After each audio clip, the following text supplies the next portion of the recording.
Hello everyone, this is Saurian Target coming back at you with another Carnivores Top 5 video, where today we're going to be looking at the top 5 worst maps in the Carnivores games. So basically what this list is, in my opinion, the worst islands or maps in the entire Carnivores franchise.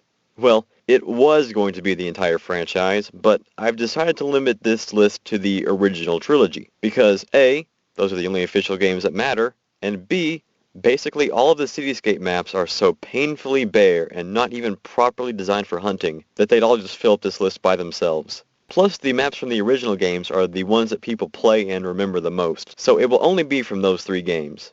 So without further ado, let's begin. Topping off our list for the top 5 worst Carnivores maps, we have Mount Ravan. Now, as I've said before, Mount Ravan isn't necessarily a bad map. It's just very bland. There's enough going on here to make the map stand out against others on this list, but where maps like Basmachi Rocks or the Pyramids of Shmu Hadron have identifiable and notable landmarks, the ones on Mount Ravan are just very generic. But it's still difficult terrain to travel and is a very diverse island, which is why it hangs way back on this list, coming in at number 5. Moving down to the number 4 spot on our list, we have the Great Lake. Now, the Great Lake isn't necessarily a bad map either. It, like Mount Ravan, is just a bit disappointing given that it's the last map available in the game. The big prize you work toward unlocking, and it's just kind of generic and a little boring. Now, the Great Lake does have some redeeming qualities. It is very atmospheric. It really gives you the feeling that you're hunting in the crash pit of a giant asteroid that nearly decimated this place. That in of itself is a very cool concept and a great idea for a final map. It's just problematic that the Carnivores 1 maps were too small to add anything else to this map, while still keeping that desolate feel that it needs to have. So this one isn't really a bad map, it's just a little disappointing, and it comes in at number 4. Moving down to the number 3 spot on our list, we have McRath Island. Now, like I've said before, McRath Island is a very nostalgic map for me, but from a critical standpoint, it's not that great. Now, as far as starting maps go for the Carnivores games, there are worse options out there. It's just that McRath Island sets the bar so low for the already lackluster Ice Age maps, and no map really takes that bar to new heights. McRath Island is just a preview of what's to come, and while I guess it works as a standard starting map in its own right, it's just not very interesting or memorable, and it doesn't have that classic factor to put it back behind Mount Ravan or the Great Lake. So it comes in at number 3. Taking the number 2 spot on our list is the Giant's Boot. Now, I'd argue that the Giant's Boot is a bad map, especially for the final one. It is such a disappointment. There's nothing here but a big lake and a dam, and you can only get to those if you manage to trek through the unstable wilderness. The landscape here is so uneven and treacherous, which would ordinarily be a good thing. It makes hunting here no fun and overly complicated. Now, I get it. Carnivores and Carnivores 2 were able to explore the mythological history and colonization of the planet, respectively. And I understand that elements like that stereotypically tie in better with dinosaurs than, say, prehistoric wolves and bears.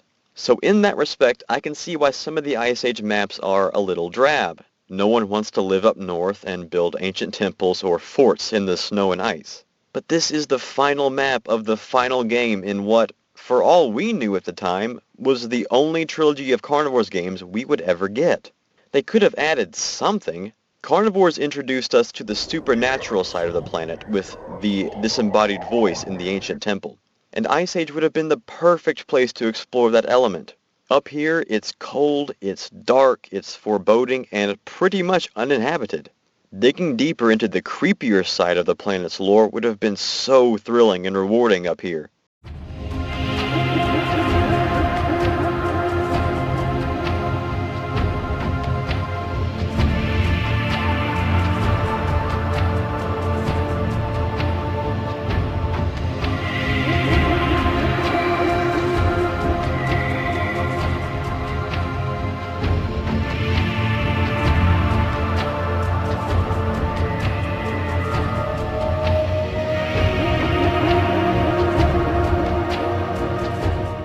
But instead we got some snow and some trees. That's all. So the Giant's Boot definitely deserves number 2 because it is number 2. So what could possibly be worse than the Giant's Boot? Ladies and gentlemen, I give you the worst map in the Carnivore series, the Woods of Turan Chalks. It's no coincidence that the initials of this map are WTC. What the crap, because this map is crap. There is literally nothing notable here. Even if you count the little Carnivores bit written in dirt at the top, that's nothing but a nice little Easter egg. Now, I harp on this map, perhaps a bit unfairly, you might say. It was the first map in the first game, cut it some slack. And I do feel bad for putting it at the #1 spot here, but it deserves it. At least the Giant's Boot has good atmosphere, the lake, and that dam. This place has nothing. You can look or walk in any direction for any amount of time and you will see the exact same thing everywhere you go. It's not offensively bad, and it's not like this map was hyped up as something great that let us all down. But I think that objectively, when compared to all the other maps in the franchise, this is the worst and least interesting one. So it comes in at #1.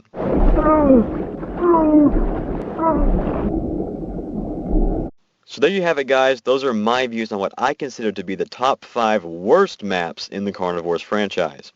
But what did you think of the list? Were there any that I forgot or that would have made a better contender for the #1 spot? What's your least favorite Carnivores map? Let me know in the comment section below, and I will see you guys next time.